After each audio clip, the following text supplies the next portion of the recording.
We have uttered this term RESTful in two of our previous slides. So what does RESTful mean?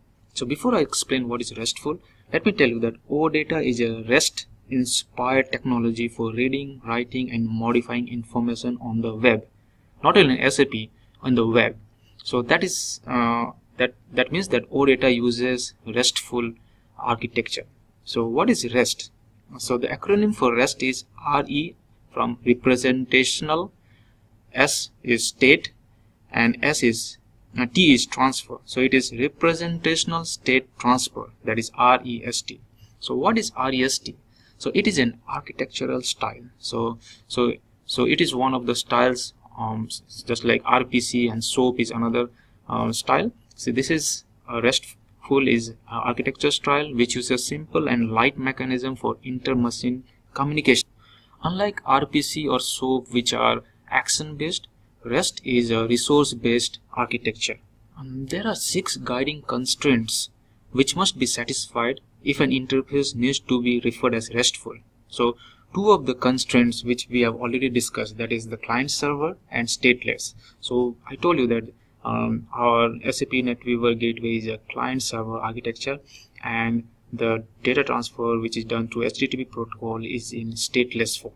So they are stateless. Now what are the other remaining 4 constraints? So they are mentioned over here. Is called cacheable, uniform interface, layered system, and code on demand, which is optional. What is cacheable? Just like client server and stateless are 2 constraints, similarly cacheable is the 3rd constraint. So what does that mean? Say cache constraint requires that the data within a response to a request be implicitly or explicitly labeled as cacheable or non-cacheable. So I know this is a long term. So what does that mean? It means that if a server sends a response and it labels it as cacheable, then the client can cache it, and then they can use the response for later and subsequent requests.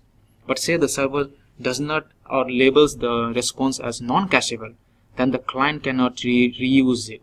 So there was a constraint on the server side that it has to be stateless, means whatever request was sent in the earlier case should not be remembered by the server. But client doesn't have that restrictions. Client can remember what response was sent earlier, provided that servers gives them the permission. Server labels it that this response is cacheable, you can keep it or save it for later use. And say server sends another response which says non-cacheable, then client should not cache it, client should not reuse it, or client should not save it. Now coming to uniform interface. So this is another constraint. So you can break the word uniform and interface. It means that the interface has to be uniform. So basically it is applying the software engineering principle of generality. So what does that mean? It means there are 2 developers working in 2 different interfaces, but they both use the RESTful architecture, then they both should be able to understand the high level design. So what is the advantage of that? It simplifies the interface, and it also makes it visible. The interaction is visible.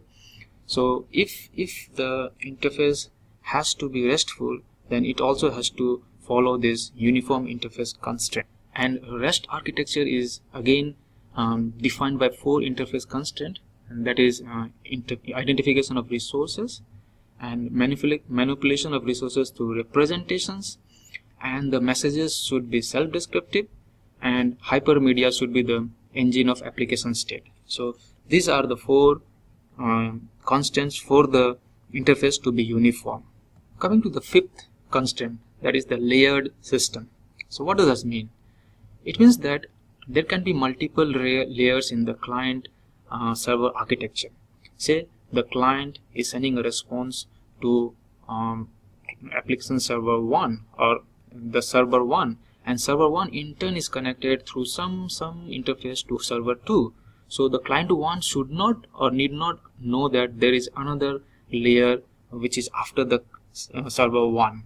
So the layered system style allows an architecture to be composed of hierarchical layers. So there can be many hierarchy, and they are constraining component behavior such that each component cannot see beyond the immediate layer with which they are interacting. So what that does mean? This means that just like I said, if the client is talking to interface or application or the server 1, and server 1 is talking to server 2, the client should not know that there is a server 2. It does not care whether server 1 is talking to server 2 or server 1 is talking to server 3.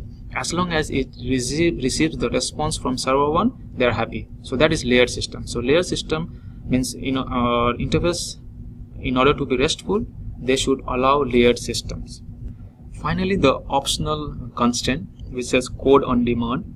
That means that the clients should be allowed to write code on demand. So REST allows clients functionality to be extended by downloading and executing code in the form of applets or scripts. So this simplifies clients by reducing the number of features required to be pre-implemented. So this is just to make the life of the client developers easy. This constraint has been put, but this is not mandatory. So if interface has to be RESTful, then it has to follow at least the 5 mandatory constraints. So if any of these constraints is not followed, then that architecture, that interface cannot be called RESTful.